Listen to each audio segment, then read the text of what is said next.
You are listening to This is Oklahoma, hosted by Mike Hearn, telling stories of Oklahomans and those that have made it their home.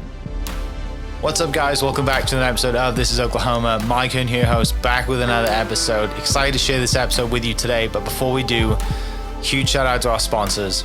The Oklahoma Hall of Fame have been sharing Oklahoma's story through its people since 1927. For more information on the Oklahoma Hall of Fame, go to www.oklahomahof.com. And for daily updates, go to oklahomahof on Instagram and give them a follow. Our other sponsor today is the Chickasaw Nation. Now, the Chickasaw Nation have sponsored pretty much everything in Oklahoma. They're a huge supporter of Oklahoma. And it's an honor to have their name and their brand supporting this podcast. So a huge shout out to Governor Anatoby for supporting this podcast. It really means a lot. This episode is brought to you by the Doghouse OKC. Recently, I have been in need of some doggy daycare for my two pups, and the Doghouse have come in clutch. The team over there are incredible. They've taken care of my two golden doodles, and so it's been an honor to partner with them on the podcast and share the love. Adding to that is the Doghouse, and so if you're in need of doggy daycare in the day or boarding overnight, they do grooming and other cool things too, but I've had a fantastic experience, and it's an honor and a privilege to share this with you too. So go to thedogHouseOKC.com and follow them on Instagram at thedogHouseOKC, and hopefully our pups will run into each other.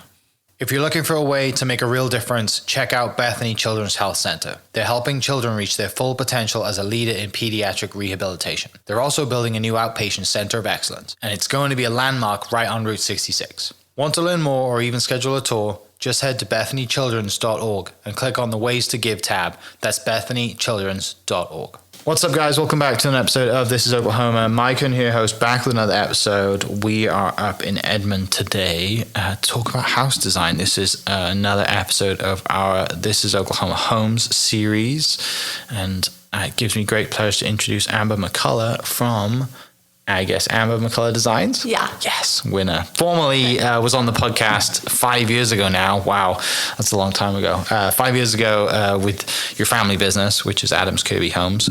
But you've branched off into the same role that you were doing, but now under your own name. So love the space. It's a cool spot, and I'm excited to dive into the story of what's happened over the last 5 years. But before we do, give us a little recap. If we've got some new listeners between now and the last episode, tell us a little bit about who you are, what you do, and why you do it. All right. So the last time we talked, we were really kind of talking about Adams Kirby Homes. My sister and my dad are home builders, and they have a business, and I did all of their, and I still do, all of their design with their spec homes and with their custom homes. And really, I guess I'll kind of take you back to the beginning. I went to Oklahoma State University and got my degree in merchandising. Mm-hmm. But honestly, when you're 18 years old, you don't really know what you want to do or be. And I thought my sister's best friend's husband was a pharmaceutical rep. And I thought, that's a great job. I can see myself doing something like that. So I kind of went in getting this degree just to have a degree, something that I thought I enjoyed, but it wasn't really the path I thought I was going to go on. So fast forward to my, I guess, junior or senior year in college, my best friend worked for Pier 1 Imports in Stillwater.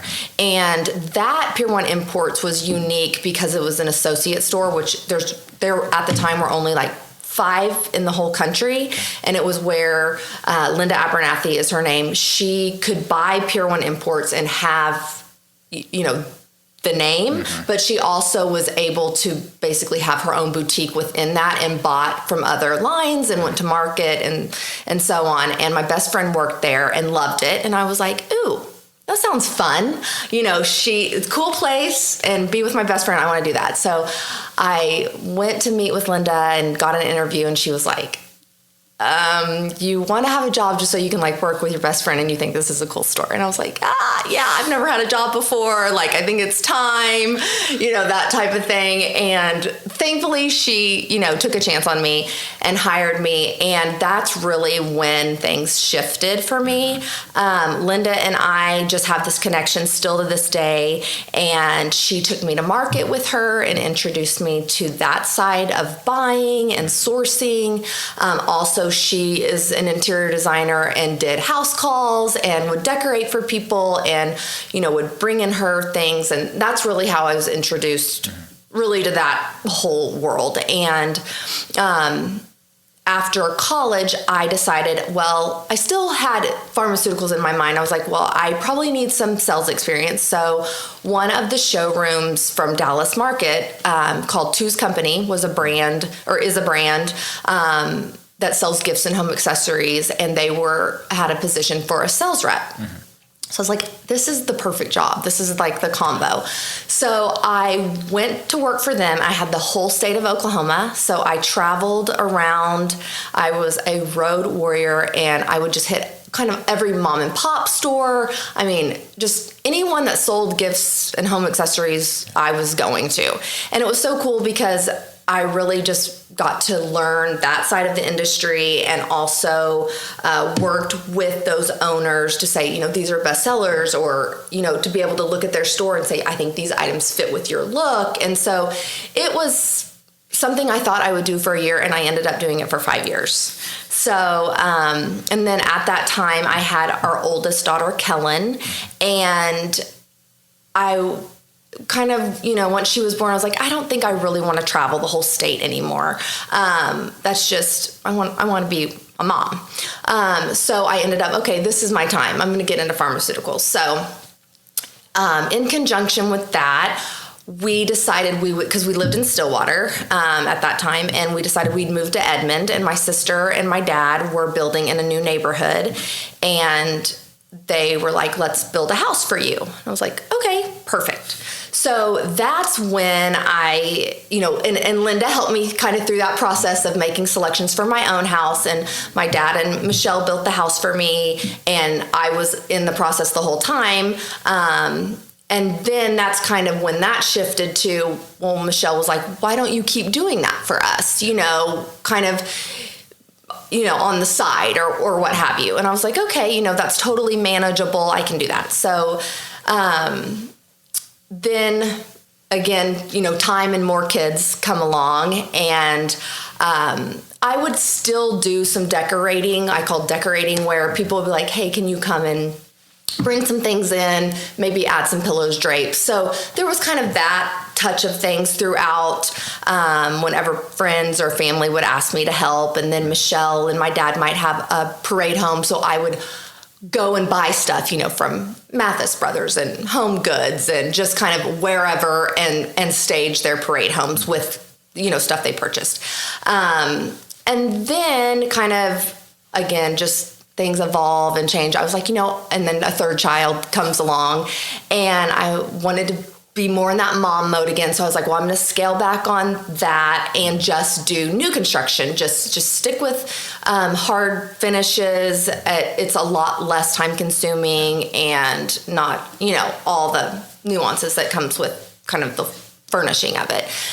So I really just kind of stayed in that lane for quite some time. And then, as you know, we talked in 2020, and that's really where I feel like people wanted to invest more in their homes and just be home, I think, more. And again, the world of social media and Pinterest and the internet has just continued to give people so much information about what's out there, what's possible. And so, ever since then, kind of, I feel like interior design and the whole home industry has just continued to rise and take off to a kind of a new level of what, service of interior design and all of that, really, for people to understand. And so I really, as much as I tried to not kind of have Amber McCullough design, I just was done fighting it. And now my kids are they have summer birthdays, so they're almost 21, 17, and 15. And so, they don't really need me during the day, or, kind of like when they were little. And so it's just, honestly, it's just happened organically and naturally, and I've just kind of let it be. And so now is just really, in these last 5 years, I've shifted, and now I have, this interior design firm. I have staff. We're really a full service luxury interior designers, and it's been fun. It really has. Yeah. It's great that it's happened kind of organically like that, right? Yeah. Like if you'd have come out of school and been like, I'm going to do this, it never works out the way you think it's going to work out. And maybe you'd have got burned out on it and never even done it. And even go back even further of like, you just wanted to go work in this industry with your friend, right? Yeah, for your first job, which is kind of cool to look back on and see, where we're at since that kind of first domino falls. And then, like you said, the timing, the kids going to college or getting out of high school, and they don't need you as much. And you're always doing a little bit with the family business anyway. And like I said, it kind of naturally pops up, and then sometimes you question why we didn't do this earlier. But then you might not have this space, right? And you might not have the same mindset going into it. You might have got burned out, whatever it is. So do you have obviously time and, aesthetics and obviously 2020 COVID, a lot of remodeling was happening, whether it's indoors or people were doing their backyards or extending onto their house, whatever it was. There's a lot of things that happen in that timing, and a great time for you as well to be in the business.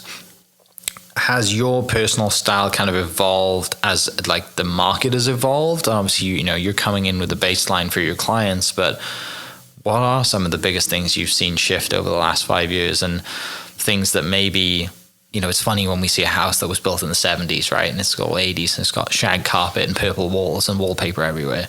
And you're just like, ew, but now it's more like cleaner and lines and softer colors. But yeah, how has your personal style evolved in the time that you've had the business? Yeah. So, wallpaper's actually coming back. Yeah, so right? Everything comes especially back. Especially in bathrooms. Yeah, everything kind of comes back around. Really, for me, my personal style has always kind of been an eclectic style. I love and appreciate kind of so many different styles. I love Asian. I love organic. I love a little modern. I love, warm, cozy, traditional, just kind of. And I have always felt like the best home is just a curated home. And I have always been the type of person that if I see something somewhere, whether it be art or even an accessory or whatever it may be, if I like it, I'm going to buy it. I don't have to know where it's going. Yeah. And, bookshelves or that type of thing, the best ones are things you've collected over time. And so I always, I still do just pick stuff up along the way. I love vintage things. I love to mix old and new. So I really feel like my personal style is kind of just a mix. I wouldn't even really know how to put a name on it to say it's this style.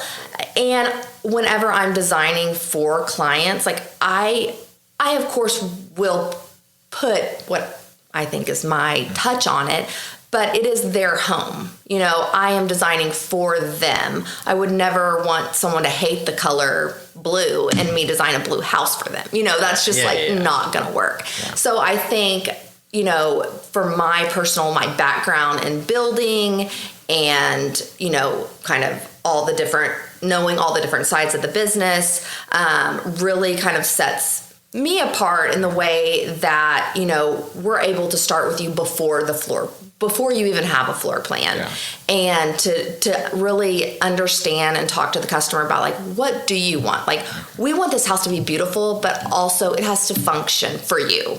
It's custom. So we want maybe a weird and quirky thing that's for you. I'm obviously not going to do something that's never, if they want to resell their house, but I want to be able to help the clients. I will dive in deep and we'll have lots of conversations about really how they're going to use the space to design for them, what colors they love, what textures. And then sometimes they really maybe don't even know, but that's why they've hired me. And I feel like it's my personal style. I definitely infuse that into my projects, but I also want my projects to be a good representation of the families that are going to live there. Yeah, and the good thing is about your background is that, when you're building custom homes, you're coming in with things that you have seen over your career and your family's seen when building that, someone coming in, like when I look at floor plans or when I look through a house that's been framed, I don't have that vision in me that you can look through and you're like, yeah, this is what it's going to look like. You walk through, and I'm like most people, right? Like that's why, the value is in what you do is because you have that vision and you can pick those things and you can say, do 8-foot ceilings or 10-foot ceilings over whatever it is and do, put, sockets here and a couple in the floor because you never know where you're going to furnish. Because like all these little things that we would never think of when we were just like, oh, we see a picture of our house. Yeah, I want it to look like that on Pinterest, but you don't think of the, like you said, the practical elements when you go live in the space. And then you dive into obviously the design side of it as well, right? But yeah, the possibilities are endless, which make it harder. Right. Yes. And I think we're like spoiled with so much choice now because of technology. But that could be a bad thing too. It definitely, right? Because I'm kind of in the process of thinking I need to repaint and do flooring in my house. And, I've been putting it off forever because it just gives me anxiety thinking about it. Yeah. And there's lots of right choices, but there are wrong choices too. And the thing with our business now as Amber McCullough Design is, we aren't basically, here you built your house, bye. We are really, when I say full service, we are furnishing the house too. So you'll come to our studio, and really in the early phases of construction, we're already selecting your furniture. We've got your fabrics and your materials so that it's like a holistic approach to home building and design. And that I think helps the customer so much because we can add those special touches, because in my mind, I'm thinking, okay, we need a sconce here because I'm going to have this piece of art here or something like that with these colors. And then this paint color is going to pull this out of the fabric or this out of the art. So it's just a whole like new concept, not a new concept, but, from kind of where people think I'm just going to build a house and then I'm going to put stuff in it. It's more, again, that kind of holistic approach to taking, the design all the way through to the end so that the clients do have the outlets where they want it. They do have the light fixture or, whatever it may be. Yeah, like I said, it's full service, it's complete. There's nothing worse than, speaking from like a client perspective, having a house designed, moving in and then thinking, okay, now what do I got to get a couch, I got to get a table, and we're looking at colors. And you're also looking at colors on your phone that might not translate in the natural light of your house too. Like no one thinks about, you're seeing the flooring and the flooring's going to look darker in your home for the most part than it does in the store, because in the store it's under bright lights, right? And all these other things. And you talk about pulling colors out of whether it's just a throw or cushions or artwork. Like there's so many little things to it. And now I'm thinking about it, I'm getting anxiety about doing my house again. But that's why we have, people that are in your industry to do this. And, you have that background of the luxury design too. And so regardless of what, the size of the home and the income of your client is, you have right up to, the top of the top, all the way down to you're just, hey, I like my first house, right? Like everyone wants to live in a nice clean space. But also everyone wants to put their own personal touch on it that's not the same as everybody else, right? It's not just right now gray walls and white trim, right? Like everybody bought a house doing that over the last 5 years. Right. But yeah, it is, which also for you then makes every day exciting and every day different, because then you just kind of bounce from project to project and you get to then broaden your horizons, because you might have a client that says, let's try this. You're like, I never thought about that, but let's try it. Yeah. Which is awesome. Yeah. So, really this kind of new space that we're in, having kind of the showroom part where clients can come in and actually sit on the furnishings. Our clients are so great. I am so blessed and so fortunate that they trust me with their biggest investment, building a home. And then, furnishing a home, people don't realize maybe how many decisions are made, not only in building the house, but then furnishing the whole, I mean, it's just a lot that they trust me with that. I take very seriously, and I take a lot of pride in that. I mean, and my mind is going at all times. I keep a notebook beside my bed because as I'm sleeping, I will think, oh, I need to, and just kind of like write down, all of these clients are all in my mind, but I love them. I really do. And they trust me. But as we've kind of, scaled the business, and now, the full furnish is such a big component of our business that, those are big purchases. And so I really felt like, and I had been praying like, Lord, if you want me to continue doing this, then open up the space, keep bringing the right people in to my life, not only my employees, but, the right clients. And he has literally done that. I'm like, okay, I'm not going to fight this anymore. I'm just going to keep praying, and you just keep showing me where you want me to be. And so that's really where this space came open. And again, I could go into all the details I was like, all right, I surrender, and so, but it's so cool because we're going to be able to let our clients, kind of sit on things before they are purchasing, before we've always had the fabric, but we might not have, they've just trusted us with where like, we swear it's comfortable. We swear your husband's stature is going to fit this chair because, we go to market and we do all the research and we've sat in most everything and we've touched and felt and done all the research, and we vetted our vendors that we order from. Yeah. And so, but this is just another layer to the business that I think is going to be so cool. And I want it to be a space that other designers can come and bring their clients and, make this, because I love networking with other designers in Oklahoma. Like, I feel like we're all friendly and it's a community and there's plenty of work for everyone. And so I really love the idea of just having the showroom that others could use too. And then the studio space with like all the samples has been great. And then we actually have our own receiving warehouse that we receive all of our clients' goods and inspect them. And so it's just, again, really scaled up these last few years. And I really do love it. Yeah. And again, how you said before, like, you're like, well, why did you, thinking to yourself, why did you fight it all this time? But I just think the timing is now right to do it. And it's been awesome. Yeah.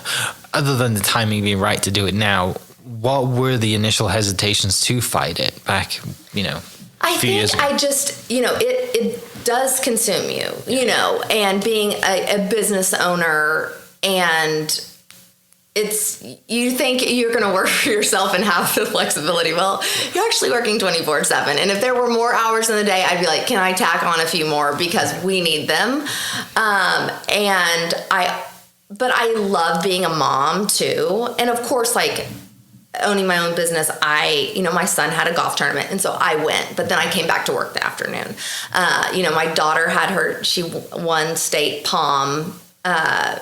state champion, and they had their ring ceremony. So I ran up for that, but ran back, and that's the other thing about this building is like, I was like, Lord, provide the space that's in the location I need it to be in. And, again, it that has happened.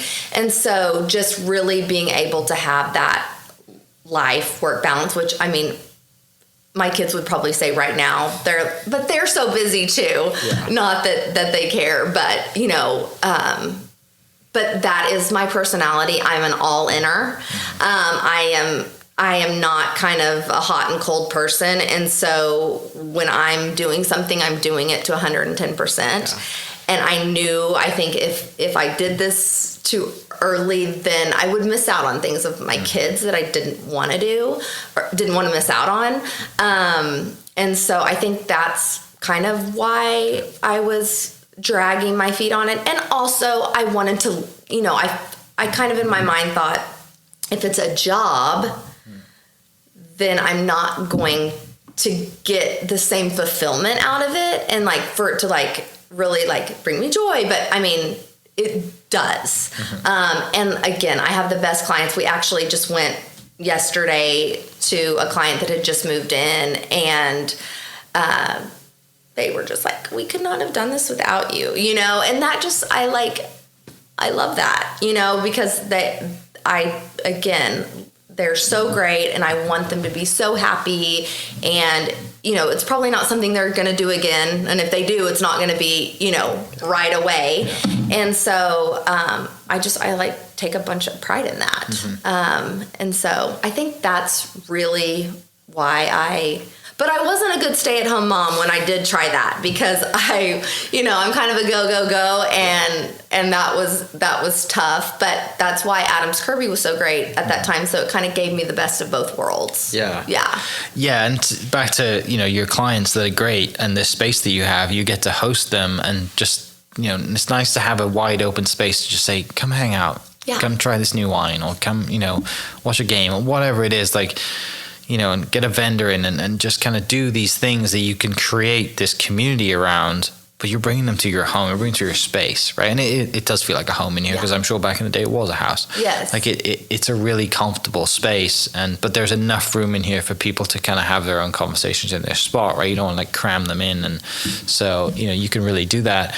Let's talk a little bit about your faith. Where does that start, and how has that impacted your life? You've mentioned it a few times now. Clearly it's a huge part of your life. Yeah, it is. So just growing up, actually my mom's best friend was a big part of my life, and I still have my first Bible that she gave me, and went to church with them a lot growing up, and then kind of always stayed going to church, but maybe wasn't really having that kind of one-on-one personal relationship where I was seeking the Lord and in His Word, and I only now listen to Christian music. If I'm in the car with my husband, country's probably on, but I do have some anxiety about things like, of course, I'm a mother. I worry about my kids. I can kind of let the world, I don't watch the news, I can let the world get in. Yeah. And I just feel like whenever I am more focused on my faith and what's I know to be true and real and sovereign, then I am better. And, we go to Life Church, and I do the Bible recap podcast. I listen to that, and I, listen to many other things, and I love watching other sermons and that type of thing, and just really just seeking the Lord, and just, I would say I feel, maybe not always as, capable of being really outspoken in my faith. When you're a master of something, then you're more willing to be the teacher and to share. And so I sometimes would love to share my faith more, but then feel like, you kind of have to stay in your lane. But for me, I know that in my day, I will just be having conversations, in prayer doesn't have to be where you're just sitting down and you're praying. I will do the dumbest stuff, and I'll be like, Lord, help me find such and such. I'm like, Lord, help me do this. It's just kind of in my day. And I have just over the years really learned to listen for Him. And whether it be something really silly and mundane, I'll be like, thank you, Lord. Thank you for that reminder. Or, big things like, where do I want my business to go? Who is right fit to have me, surrounded with? And, just obviously, taking care of my children and kind of letting the burdens of those type of things that I can't control. I am a control freak. I think maybe that's why I'm kind of good at this job, is because there's so many parts that I feel the need to control and, be on top of things. And so in other aspects of my life, to give that control over to the Lord and say, I know you're going to do this. I'll do these things and then you do these. And I have just, the more I have sought that, the more I have seen it come, and just as I've grown in age too, knowing and recognizing like that is the Holy Spirit speaking to me. And just, you know, even if I just have worship music on and I just like feel his presence, you know, and it's just like, this is good, you know, and, but it is a relationship. And I think sometimes, you know, when I was younger, I didn't understand maybe what that meant. And now just kind of, you know, just growing in it, it's better and better, you know? Yeah. How has that helped you be a leader and have employees? And, you know, obviously you're a mom and you've got kids, but it's different when you have your own work babies, let's say, right? Because you have employees and people you're employing and clients as well. How has that helped you and shaped your mind and just growing your business side of it as well as a person? Yeah. So again, you know, when a client is hiring us and they're spending, you know, $1, $2, $3, $4, $5 million, you know, that's serious. And I want to be a good steward of their money. You know, I, of course, love luxury. I love great lighting. I love great fabrics. I love high-end things. But I also know when there's times to push the limits and there's times that I'm like, no, we don't need to spend money here. You know, let's reel this in. This is getting kind of crazy, you know. And I think that just having kind of that moral compass and that value of, you know, kind of reminding myself of what is actually important, you know, and keeping those things in my mind. And then also with employees, you know, that's probably the toughest part of this job is, you know, when I come to work, and my husband will be like, babe, you know, did you ask how everyone's weekend was? I was like, probably not. I just walked in and got right to work, you know? And I do love people and I value people. And so, you know, just kind of that, I want to be, you know, someone that as these younger designers who work for me, that they see, you know, kind of the right way to do things, the honest way to do things, the transparency that we provide, and, you know, just kind of be, you know, as you said, like a leader. And like, I am not too good. I will take out the trash. I will sweep. I will clean. You know, I just want to be someone that, you know, they want to work for. And, you know, I've often had girls that have been a great fit and then they've, you know, maybe gone to do their own brand. And I'm like, I hate to lose them, but also like, that's awesome that now that you're empowered or you have the skills that you feel like you're ready to like move on and do your own thing. And so that's been really cool to see, because I do feel like I have a lot of knowledge base to kind of, you know, and we've had interns to say, and if you're an interior design student, this isn't the only part of interior design. Like, you could be a fabric rep, you could be a furniture rep, you could be a designer of this new table. You know, there's so many different opportunities in the industry.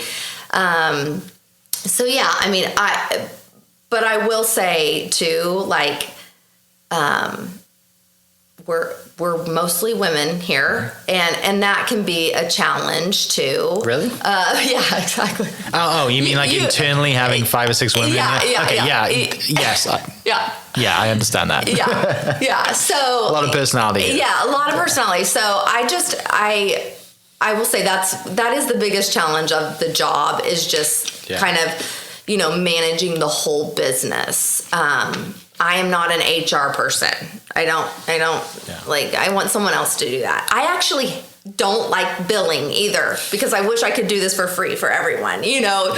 But yeah, owning a business is brought really great things and some hard things too, but that's life. What would be then those big lessons that you would tell, you know, I guess now tell your daughters and your kids that, I was going to say tell, you know, 15, 16-year-old you, but you know, you have kids that have gone through this. So what would you tell them if they were to go into the business, or any business? Yeah, any business. I would say, you know, first of all, surround yourself with good people. And also, it's okay to not do everything, and really, delegate. I think, as a control freak that I have admitted to, that it's hard for me sometimes to give up parts of the business because I want to do everything. I want to make sure it's done right and good and the best and all this. But to be able to delegate and to let people help, I would say, when you're starting out as a small business, you maybe can't afford to hire, an accountant or a this or that or a project manager but I would say, as soon as you can do, because that investment is going to allow you to continue to grow and do what you're best at. And we're still doing that. I mean, we did have a great content creator. And then, of course, she was so great. She went on to do her own thing. And so it's like, ooh, we need that again. But sometimes we're just kind of on this, we're just on this train and it's moving very quickly, and sometimes it's hard to stop and get those pieces again. And then also implementing new software into our business on how we procure things and how our clients receive it and approve it. The business is kind of evolving that way. And so finding the right people on the business side of things, I think, is crucial. And I'm still working on that. Yeah. How has it changed to that point then with the procuring things and having your client receive things? What's been the difference and the challenges? Yeah. So, really, and I'm such kind of an old school person where I'm just now have my calendar on my phone. I used to love a paper calendar and I want to write everything down. And I love a notepad. I love a checklist, all that kind of stuff. And so really our systems were, different spreadsheets of, order trackers or our paint schedules or, whatever it is. And then also how we received things, and then how we send our clients their design board, and then the estimate is a separate thing. So we're trying to kind of get that more all in one.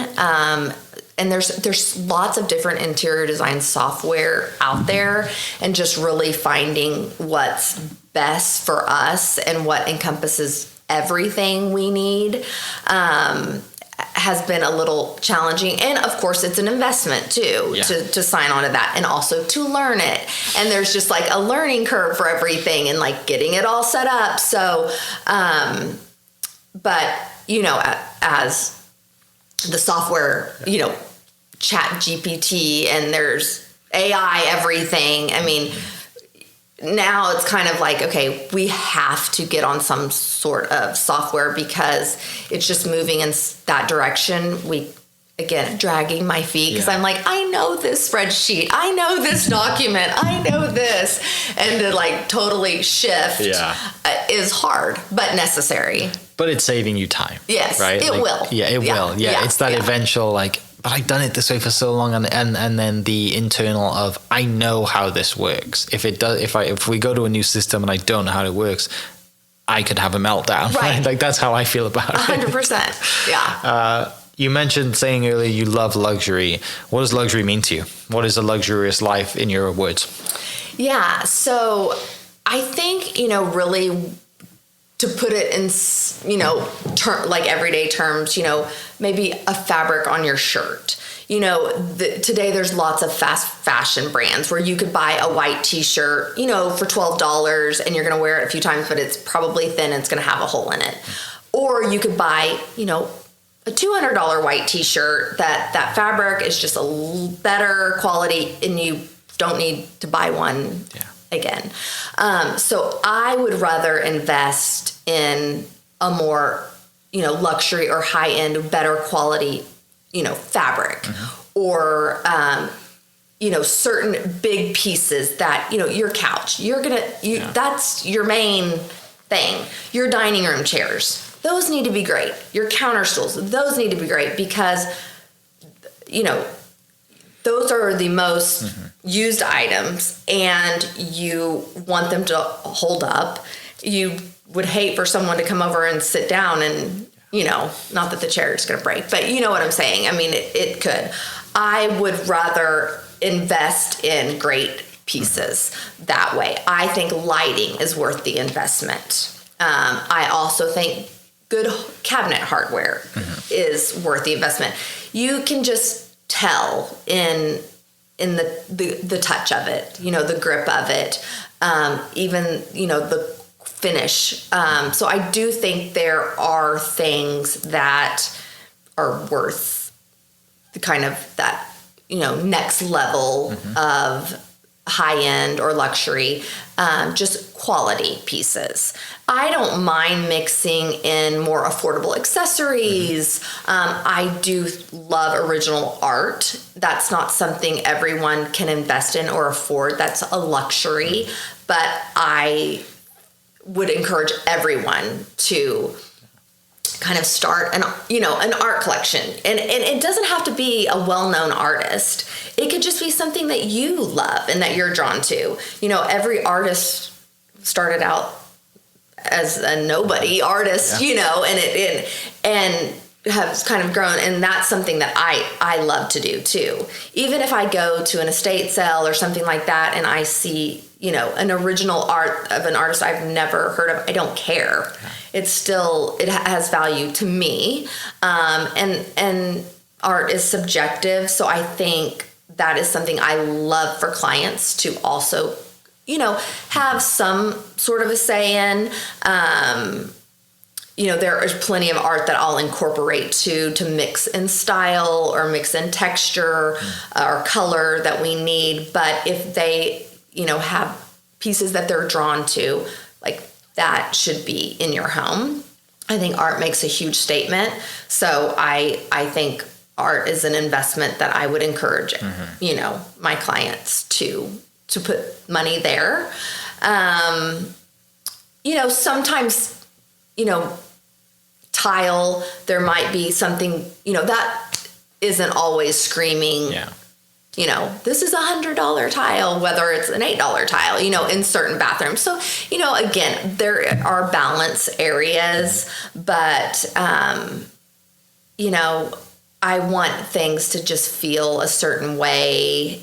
I don't know how to just, describe luxury in a word. It's more a feeling. And I think that if you walk into certain homes that have that, investing in like wood, white oak, wood ceiling, that feels good, and just like certain details like that are just an elevated look or, something like that, I think is worth it. Yeah.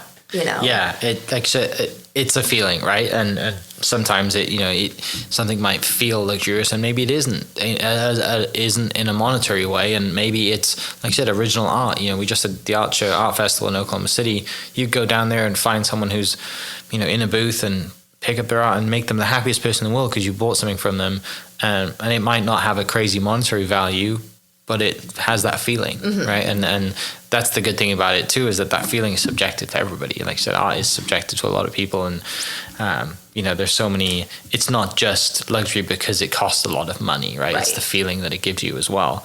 I for the life of me, like always, I have all these Instagram pictures saved on my phone for Timothy Alton, the store in London, and it's like a British furniture store.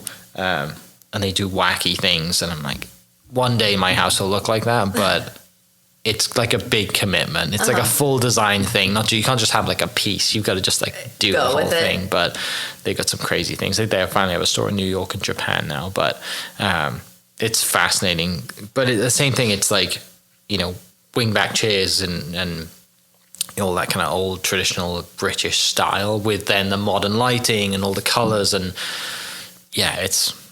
but it gives me that feeling. Yeah. That's what it's about. Yes, so. It is a feeling. And it's just, kind of a vibe. You just walk in and there's something different about it. And again, I think that that kind of curated where it's just, you didn't go to one place and get it. You don't have all the matching light fixtures. You don't, the finishes of your lighting and your plumbing fixtures and your cabinet hardware are all different.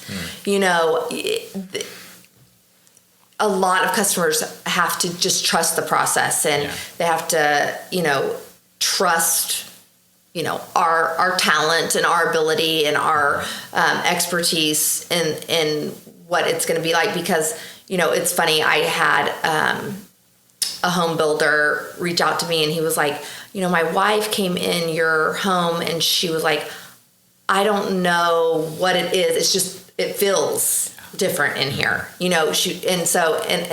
it's kind of hard to put into words. Yeah, because it all goes together. Yeah, right. One piece can't stand out, but it all together makes sense. Like you said, curated is the perfect word for it.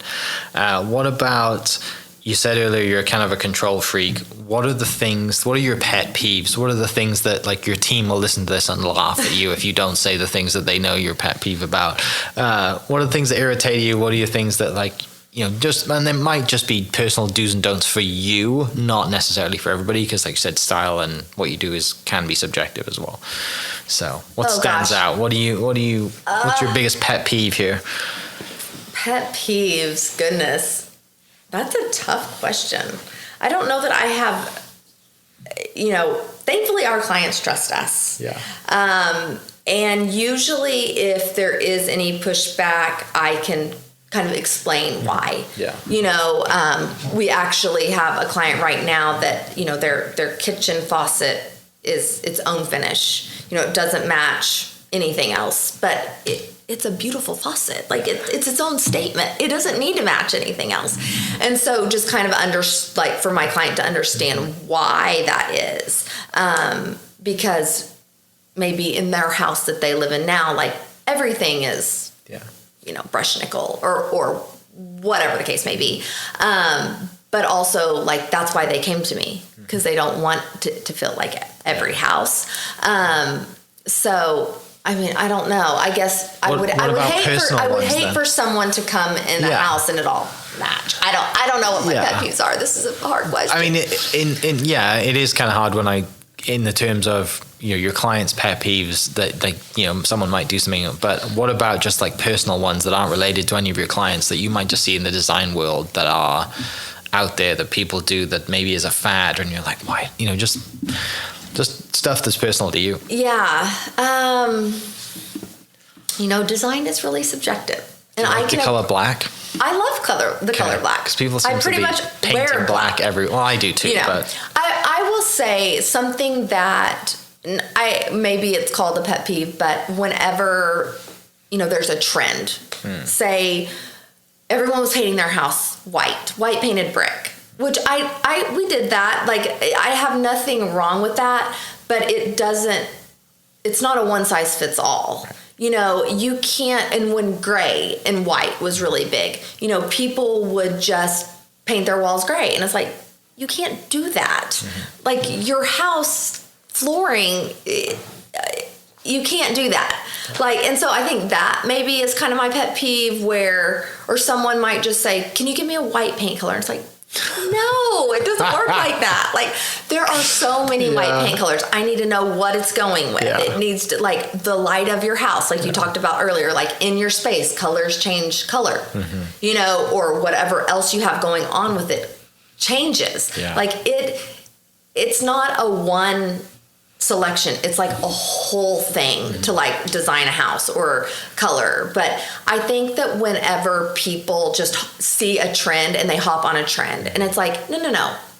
You might appreciate a trend and let that maybe influence you, but also stay true to your personal style. And, we don't do a ton of remodels. We do some if it's the right fit. But I don't want a client to, like, remodel their house that's something that is not true to the house.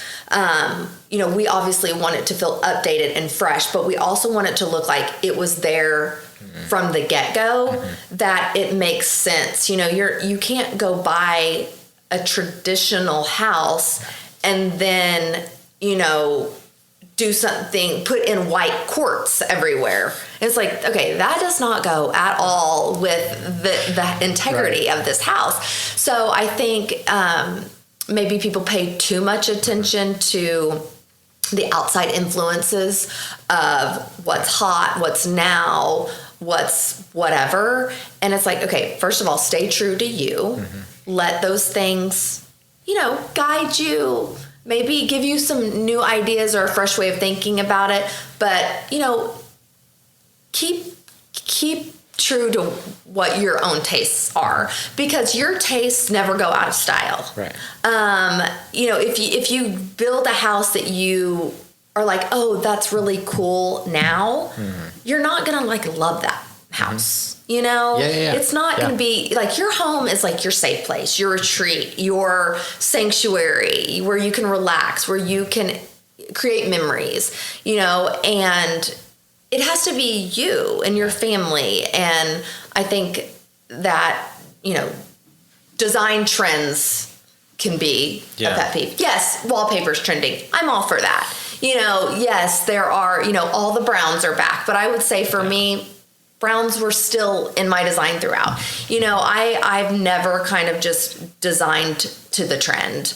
I want your house to have personality, to have style, to have character and all of these things, but I also want it to be timeless. And not to be something where you're gonna ooh, this is super cool today, and next year I'm just really not gonna like that. Timeless was the word I had in my head, because I was thinking of relating it to kind of how I, not today because I generally wear a black t-shirt and jeans most days, but when I am dressing for the weekend, I try to keep it as timeless as possible, right? Timeless, so I'd have a capsule type wardrobe that I can interchangeable a bunch of things, but it's very it's, there's not, there's a lot of basic things in there, but they all go together, and it makes me very happy because I don't have to make too many decisions, right? But you're right. When you talk about timeless design, and and you talk about not worrying about selling, or if you decide to sell your house, and maybe that the things that you've put in there aren't in it. And would love to get your thoughts on.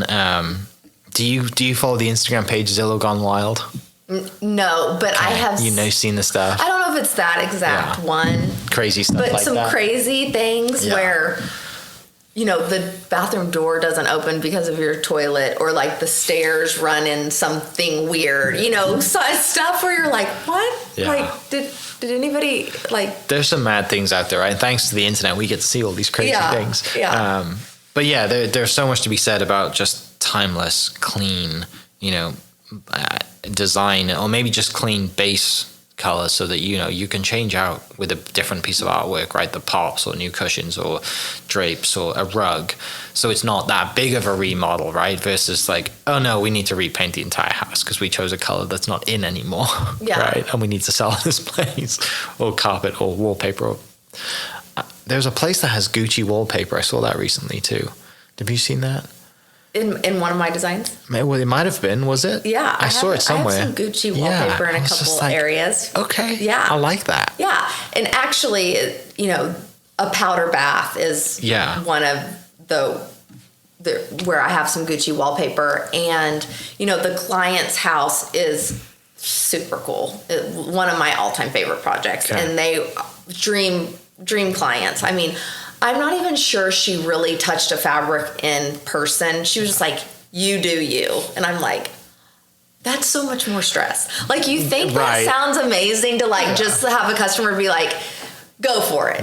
But then I'm like, oh my gosh, I hope she loves everything, and, whatever, which they're still there. We still are in their house constantly. But the powder bath, we were like, let's do something. Let's do something cool, because in a small space that, you can take a big swing like that. Yeah, exactly. In a few years, if we're done with this Gucci wallpaper, not the end of the world. And it's a memory point, people are going to be talking about that bathroom, or when they just walk in, they're like, this is fun. This is cool. Yeah. And I think powder baths are a great place to go bold, to try something different, to, have a little fun. That would definitely be one area. I'm like, if you want to just do something off the wall, go do it there. Yeah. But we've also done some really cool Gucci wallpaper in a boys' room, and just like it's just super cool. Yeah. And we're so lucky that we have fun clients like that are willing to do things out of the norm, and yeah. Yeah. I love it. It's and like you said, a powder bath's a perfect place because it's a small enough space, but also dip your toe in something a little different. And like I said, people remember that, and then you're like, oh, okay, well, let's push the boat out and try something different here, because it probably it might not feel like a big swing for you because you're a designer, you do this stuff all the time, but for the client, you're like, that's pretty risky, especially in Oklahoma where we're not known for having wild designs, and now our house designs over the last say 10 years it's starting to get a little bit more what the right word for it is, just people are starting to not take bigger swings, but they're trying to take a little bit more risk, right, and get out of like the normal, like, oh, we've always designed houses like this because they always look like this, and there's a lot more open spaces and fun stuff for us all. If we're in the industry, we get to see it because we're not walking into a house being like, oh, this looks the same as the other 7 houses I showed this weekend. Yeah, right. Yeah, I think that, again, the internet and Instagram for sure, and Pinterest has opened people's eyes to a lot more possibilities. Which is fun. It is fun. Talking of fun things, finishing things up a little bit. You mentioned if you're in the car with your husband, he's listening to country music. Did you go to the Boys in Oklahoma show? I did not only go. I went twice. Oh yes, I love went 2 that. nights in a row. So okay. I got to quickly tell you how that happened. So I went Thursday. Okay, we went Thursday. Okay.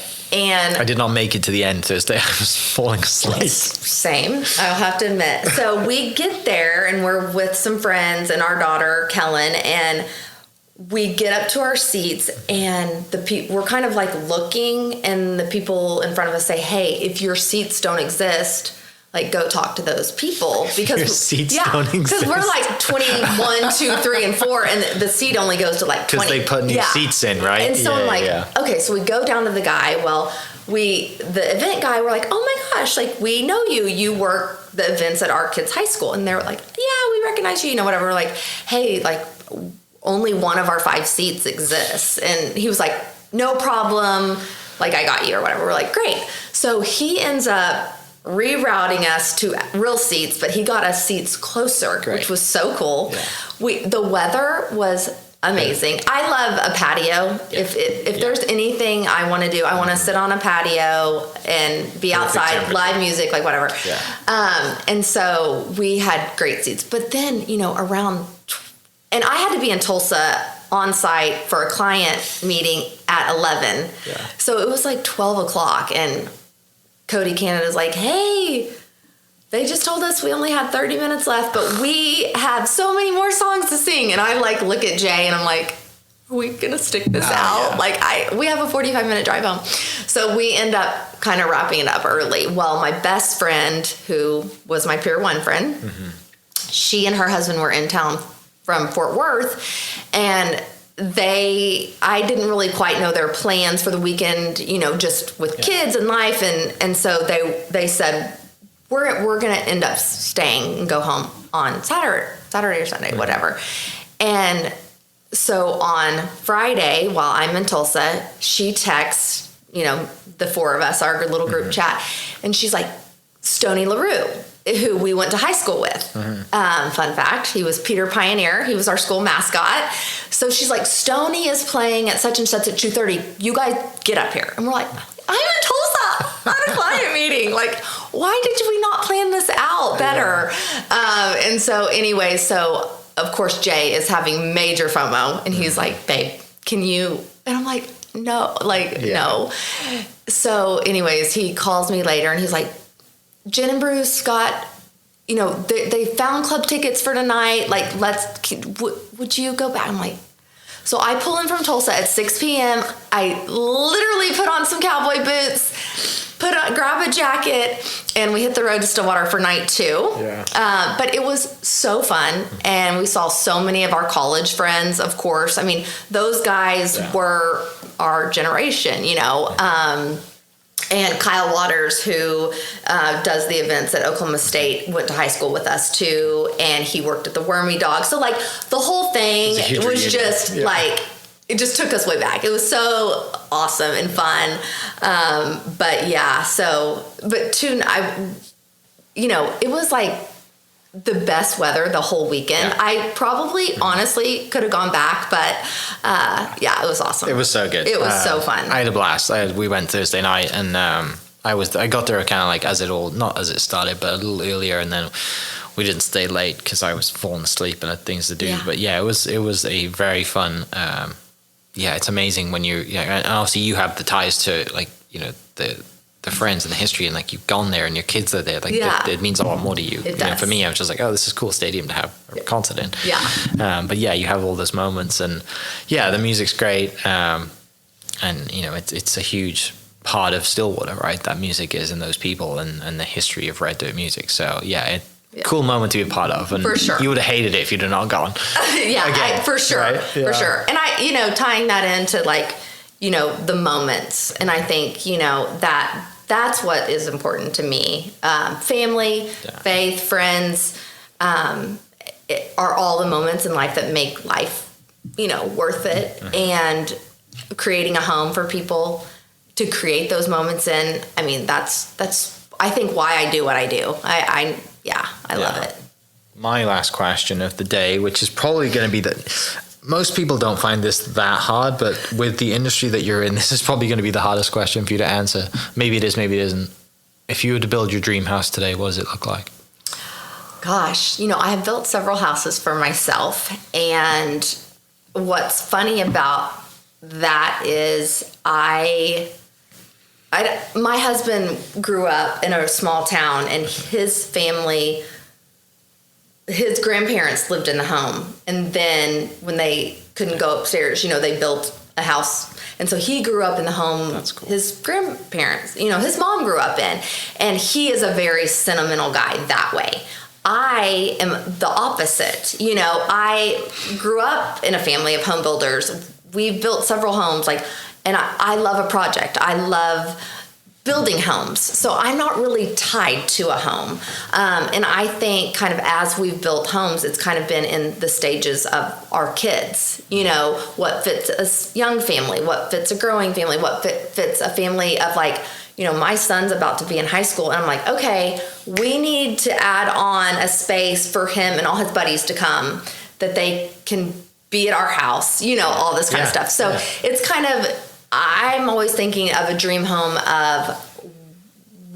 my dream is to have all the people at my home. I don't want to cook at all, but I want to host everything. Mm-hmm. So my house is always open, but bring your own food type of deal, or I'll order something in. But my dream home is just having a place for my people. And the house that we live in right now, I think we'll be there for a few more years until our son graduates. And then I don't know, my next dream home will kind of be the version of the same. For me, I love, warmth. I love textures. I love natural materials.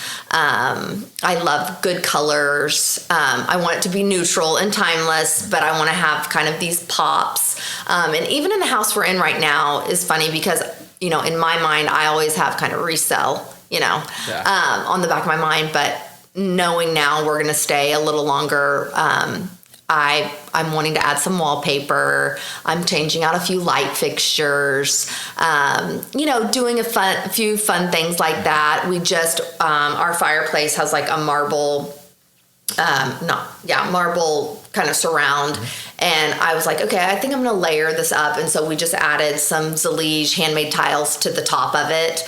And I think that is something also that, with some of my clients that maybe we aren't doing our full service, that we're doing just more kind of new construction with them, because we still have that side of the business that, I may say, here are some layers that you can add later. I would never want someone to put in a cheap backsplash and say, okay, you can replace that. No.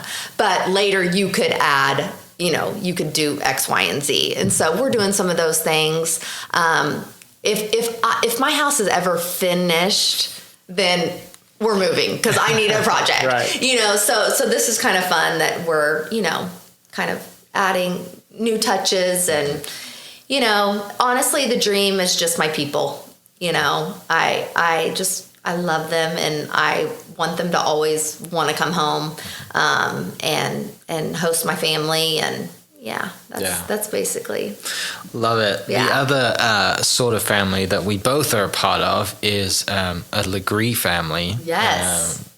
Let's finish up talking about being tortured at Legree every now and then on a mega format. How has that changed your workout journey, let's say, at Pike Evolution? Yeah, so I loved running back into you there. I actually, I grew up doing cheerleading. I cheered at Oklahoma State. So I love, to be athletic. I'm a competitive person. I love sport, watching them or playing them. I think I can go in the driveway and shoot baskets with my son and, kind of play defense and push him and shove him and all that kind of stuff. And so I love being an athlete. But honestly, it's hard to find the time. And I've never been good at go to the gym and do a workout. I'm probably not going to push myself. I'm not going to know what to do. It's just not really going to be effective. So I did Bar 3 for years. Andrea Mason, who I went to school with at Oklahoma State, she opened that. And unfortunately, a couple years ago, they closed that franchise in Edmond. So it was kind of time to find something new. And I saw Pike. And I had done Pilates a little bit, nothing major, just a few classes on the reformer, but didn't feel like it was something I loved, and found Pike. And it's the perfect mix of Bar 3 and Pilates. I'd never heard of it. It's hard. But it's doable, I mean, you think you're dying, but you won't. And the people there, I'm a people person. And so I love the women that own it and all the instructors. And so funny enough that Sarah, one of the instructors, I actually knew her when she worked for an interior designer in Tulsa, Charles Fadre, and I would call on them. And, life is kind of like a small world. And so it's such a great community there, a great space. Everyone's welcome. And that's the 1 hour of the day that I can go, someone else is telling me what to do. And then also I'm if they're not dropping, I'm not dropping, where I can kind of get that little bit of competitiveness. If they can do this, I can do this. And the instructors are amazing. Haley's favorite thing is yes, you can. It's okay, fine. She says it right at the right times too, where I'm I gotta drop. But I love it. It's great. It's very challenging. I try to go 2 days a week. My new goal is 3 days, but I'm notorious for I really need to go to the office. So I'm trying to stay the course, because I know it is important to have that balance, and it just makes me better when I go, kind of for work and life and all the things. So yeah. And I know it kicked your butt today as it kicked mine. It did. Yeah. Haley did kick both of our butts today. And I think it's, I would say majority women, but there are some men. So tell me about your. I'm going to switch the interview on you here. No. It's the best workout I have all week, right? Because exactly what you said, when you go work out on your own and you don't have anyone telling you what to do, you kind of have time to slack off. You have time to look at your phone, you change the song, wait, 2 or 3 minutes before you hit the next weight, whatever it is. And as a guy, you usually just do weights and that's it. Or you run. Whereas Legree is, you got 12 machines there, and sometimes there's 4 of you, sometimes it's full and there's 12, and you have nowhere to hide, but also no one's looking at you because they're all in their own pain cave. And 100%. It's such a mental and physical thing. And I am so much better now at just, stability in my core and everything. And it helps with golf a lot. But I mean, it's just like, it's more, for me, it's more of a, I mean, it is definitely physical, but like I get more out of the mental side of it too. Cause I don't want to get, especially at 6 o'clock in the morning, I don't want to go in. Today I was sore going in. I said to Haley, like, I might just be stretching today, and like 15 minutes into our 45-minute class, I'm just like, I'm not stretching. I'm like, shaking everywhere, which is good, what you want. Yeah. But yeah, it's a great atmosphere, great people. And, I have invited all of my guy friends and none of them have come to join me yet. And so I will get them there. It's weird that I'll say to some friends of mine who are, girls, they'll be like, yeah, I'll come with you. And they might even just try one class, but they'll go. Mm-hmm. And the guys are like, no, that's like, I guess it might just be not manly enough to go. I'm like, I did take one of my guy friends with me who coached Sarah's daughter soccer. Oh, okay. Fine. And football for me. And, fit guy, played professional soccer his whole life. And with it, that was like one of my first 5 classes. 5 minutes in, we both look at each other. We're dripping with sweat, dying. Yeah. I'm like, this is the warm up, Pamela took the class. She's like laughing at us the whole time, with full class. Like, you got people in there who I think are made of rubber and magic because they go 4 times a week. And it's just like, how do you do this? But yeah, it's fantastic. Such a great workout, and recommend anybody listening to come check it out with us. Yes. I think we all get a guest pass, right? Yeah, we do. Guest pass. Yeah. So reach out to one of us and come and hang out. And then discount code "This Is Okay" on the website. You'll get some discount on some of your classes if you don't want to come join us and you just want to go on your own. But yeah, all the trainers are great. Doesn't matter which one you choose. And you should come and come shake with us, as we like to say. Yeah. Bringing this one home, where do people find you? If someone's listening, feels compelled to reach out, wants to redesign, how do they reach you, and how do they see your work? Yes, so I have a website, ambermcculloughdesign.com, and then also on Instagram, same, Amber McCullough Design. So find me there. I will put those in the description down below. Thanks so much for listening, and we'll catch you next episode. Cheers. Hope you guys enjoyed that great episode. Thank you so much for listening. As always, huge shout out to our sponsors, the Oklahoma Hall of Fame, sharing Oklahoma story through its people since 1927. For more information on the Oklahoma Hall of Fame, go to www.oklahomahof.com and follow them on Instagram for daily updates at OklahomaHOF. Our other sponsor, the Chickasaw Nation, amazing sponsor. They do amazing things for the state, and they're always sponsoring something in Oklahoma. They're a huge supporter of Oklahoma, and without their support, we wouldn't be able to do what we do. This episode is brought to you by the Doghouse OKC. Recently, I have been in need of some doggy daycare for my 2 pups, and the Doghouse have come in clutch. The team over there are incredible. They've taken care of my 2 golden doodles, and so it's been an honor to partner with them on the podcast and share the love. And adding to that is the Doghouse. And so if you're in need of doggy daycare in the day or boarding overnight, they do grooming and other cool things too, but I've had a fantastic experience, and it's an honor and a privilege to share this with you too. So go to thedogHouseOKC.com and follow them on Instagram at thedogHouseOKC, and hopefully our pups will run into each other. If you're looking for a way to make a real difference, check out Bethany Children's Health Center. They're helping children reach their full potential as a leader in pediatric rehabilitation. They're also building a new Outpatient Center of Excellence, and it's going to be a landmark right on Route 66. Want to learn more or even schedule a tour? Just head to bethanychildrens.org and click on the Ways to Give tab. That's bethanychildrens.org. Thank you for listening. We are inspired by those around us and hope that you are too.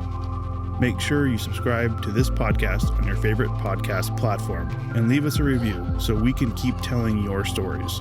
For more great Oklahoma content, follow This Is Oklahoma on Facebook and Instagram.